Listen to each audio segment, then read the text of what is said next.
자, 김세현 의원이 자유한국당에 대해서 굉장히 강도 높은 비판을 했어요. 예. 이 존재 자체가 역사의 민폐다 이렇게 예. 표현을 했고요. 또 뭐 좀비 상태다 이런 예. 얘기까지 했습니다. 일단 자유한국당에 대해서 김세현 의원이 이렇게 평가한 거에 대해서 박찬수 실장 어떻게 보세요? 저는 뭐 개인적으로 상당히 맞는 그런가요? 말이 많다고 보고 그건 꼭 예. 제 의견뿐만 아니라 저는 뭐 이제 한겨레 신문에 있으니까 상당히 진보적인 의견을 갖고 있는데 예. 저뿐만 아니라 김세현 의원이 기자회견을 한 다음 날 이른바 보수의 조선일보, 중앙일보 사설을 보더라도 굉장히 김세현 의원 의견에 동조하면서 자유한국당의 현 황교안 체제를 굉장히 강하게 비판했거든요.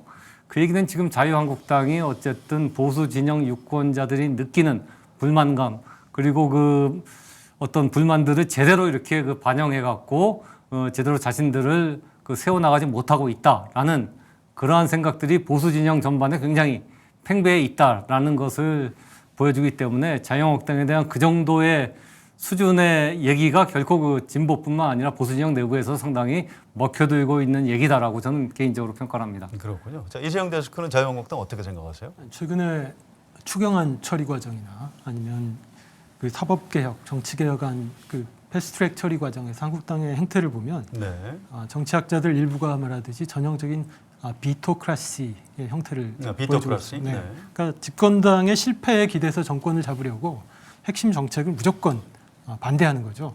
이걸 보면 사실 존재 자체가 민폐라고 해도 과언이 아니고 문제는 이런 행태를 보임에도 불구하고 태극기로 대변되는 특정 극단적인 세력 그리고 특정 지역의 지지에 기대서 아무리 자멸적인 행태를 반복해도 죽지 않는다는 거예요. 이런 점에서는 좀비라고 해도 틀린 말은 아니겠죠. 좀비.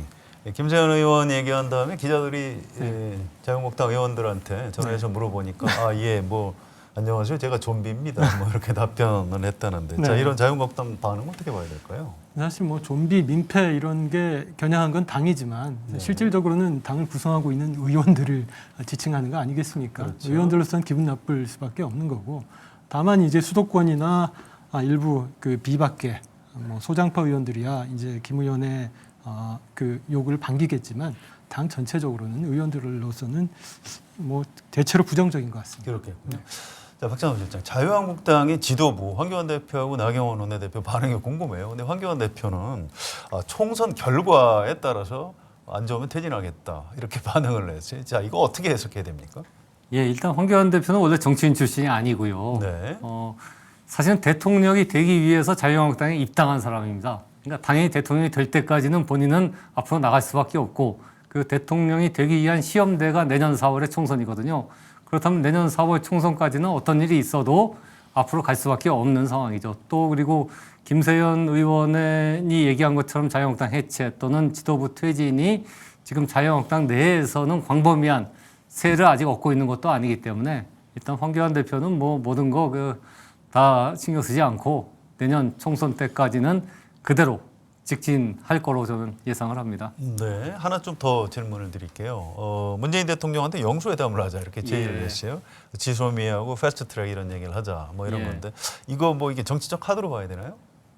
일단 영수회담이라는 게 좀 옛날 표현이 한데 어쨌든 영수회담이라는 표현을 한다면은 사실 영수회담이라는 게 과거에도 여러 번 있어 왔는데 그 의미가 일단 정치적 카드라는 의미도 있지만 또 하나는 막힌 전국을 푼다라는 실질적인 좋은 효과도 있었던 게 영수회담이었습니다. 영수회담하면 정치 공세뿐만 아니라 뭔가 성과를 내야 되는데 근데 이제까지 황교안 대표가 영수회담을 다뤄온 그런 스탠스를 보면은 뭔가 이렇게 막힌 전국을 뚫고 어떤 전국의 돌파구를 마련하기보다는 정치 공세로만 오직 문재인 대통령 공격하는 하나의 수단으로서 활용해 왔고 그렇게 주장을 해왔거든요.